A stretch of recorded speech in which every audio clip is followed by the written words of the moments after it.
Prominent opposition figure Job Waskala has dismissed the notion of President Mnangagwa remaining in office until 2030. Sanamira mashoko abdanyongo pana Waskala munowaziva komana vauya vakapindawo vakajoina this slogan kuidismissa kwavari kuita vachiti hakuna zvakadai noti boa subscribe like kuti on the bell icon.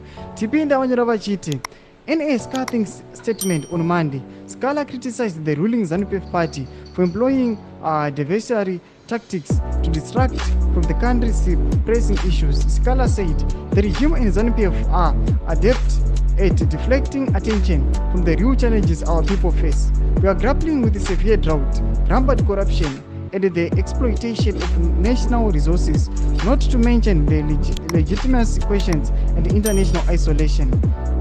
With less than a year until contentious election, the focus on the unrealistic 2030 vision is nothing more than an extension of an illegitimate term.